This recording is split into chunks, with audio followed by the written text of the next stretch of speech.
Assalamualaikum bapak-bapak dan ibu-ibu karyo sekalian. Untuk kalian yang suka dengan pembahasan kasus kriminal yang lebih santai, lebih fokus ke kronologi tanpa detail yang terlalu sadis, cek channel baru saya ya. Di channel itu saya akan ngebahas kasus kriminal sedetail mungkin, seramah mungkin, dengan durasi sepanjang mungkin. Jadi bisa jadi teman kalian makan, mau tidur, didengerin di jalan, atau aktivitas lainnya. Nama channelnya Edo Bintang. Saya tunggu di sana ya.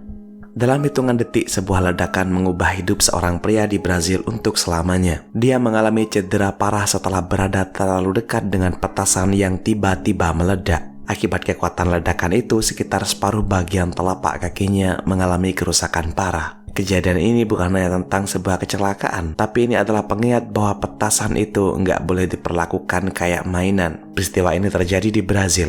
Berdasarkan informasi, korban awalnya memegang sebuah petasan. Nggak ada informasi tentang jenis petasan tersebut atau gimana korban mendapatkannya. Yang diketahui, benda itu tiba-tiba meledak ketika korban menginjaknya. Ledakan terjadi mendadak dengan tekanan yang sangat kuat. Bagian tubuh korban yang berada paling dekat dengan ledakan mengalami cedera serius. Kalau dilihat dari videonya, si pria ini kayaknya pengen matiin sumbu petasan yang udah kebakar. Setelah meledak, orang-orang di sekitar lokasi masih berusaha memahami apa yang baru aja terjadi. Mereka masih ketawa, tapi setelah tahu kalau kaki korban ini ternyata parah ya, warga langsung memberikan bantuan awal. Mereka berusaha menenangkan korban dan membawanya ke rumah sakit. Dalam situasi seperti ini, setiap detik sangat berharga karena korban bisa kehilangan banyak darah, syok, atau gangguan serius lainnya. Rekaman setelah kejadian lalu beredar di media sosial. Luka akibat ledakan bisa merusak kulit, otot, tulang, pembuluh darah, dan jaringan tubuh lainnya. Dalam kasus tertentu, dokter harus melakukan operasi untuk menghentikan pendarahan, membersihkan jaringan yang rusak, mencegah komplikasi dan infeksi. Korban akhirnya harus menjalani perawatan intensif dan tindakan operasi. Cedera itu menyebabkan sekitar separuh bagian kakinya nggak bisa dipertahankan seperti semula. Dengan kata lain, dampak ledakan petasan itu nggak hanya kerasa sakitnya pada saat kejadian, korban juga harus menjalani pemulihan panjang dan perubahan besar dalam aktivitasnya sehari-hari. Kecelakaan kayak gini sering bermula dari satu kesalahan besar.